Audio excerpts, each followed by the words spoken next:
Keel, the main character and protagonist of the series Buster Keel. Keel isn't a human as he appears in this video thumbnail kind of backdrop that I'm using.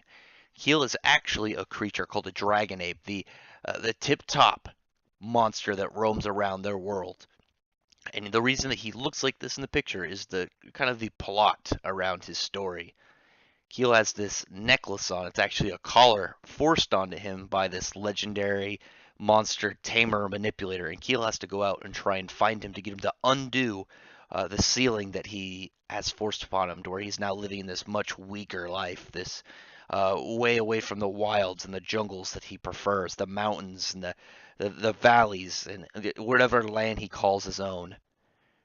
And along the way, he was able to meet up with one of his friends who is a monster tamer manipulator herself, who's able to use her abilities to temporarily and partially weaken the collar around Keel's neck. It's kind of just looking over Keel's stats. Keel is strong enough to destroy a mountain just from launching himself with his dragon ape arms that are pretty much jet propelled. He doesn't really have any hacks or weaknesses beyond having a overly aggressive mentality, thick-headed kind of state that he's in, that he developed through his life as being this unrivaled, very high-level mountain destroying, as I said, monstrosity.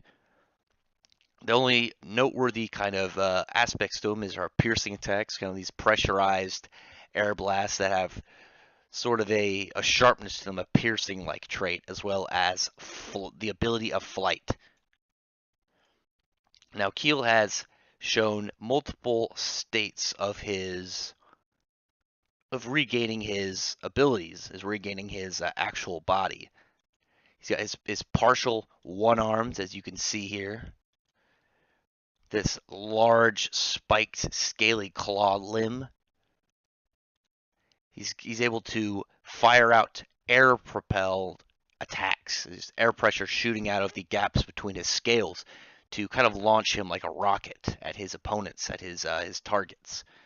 As well as he's able to use this martial art, the free claw style, to kind of use the pressure of the attacks, the force, to create this pressurized air attack, really, that goes right through his opponents, that will do internal damage, that can pierce, cut, rip apart. As well as when he gets his tail back, he can use it to increase his speed, as well as fly and change his attacks and movements midway. So he can dodge midair, change, and through reacting, have a much higher sense of mobility. Now, his claws and his scales are indestructible. They've taken damage, they've been broken apart, they've been hurt. But he's also able to use them at his advantage to guard himself while being able to attack with the spike on his tail like a spear.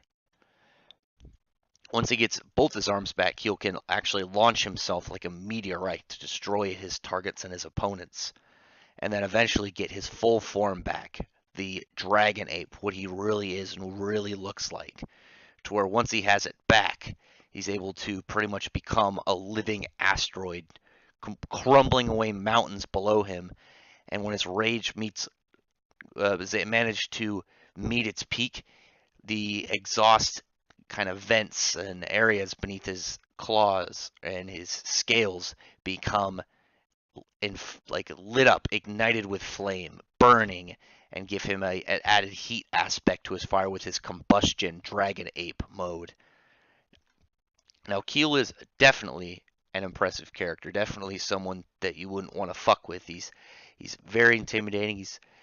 Though he's got an animal sense of innocence to him, at the same time, he's not afraid to throw down anybody that threatens him, anybody that he sees as an issue. Keel is truly a interesting creature, an interesting guy, and pretty much in short, Keel is a massive, mountain-destroying, jet-propelled, scaled gorilla with a brutal attitude and a mean face.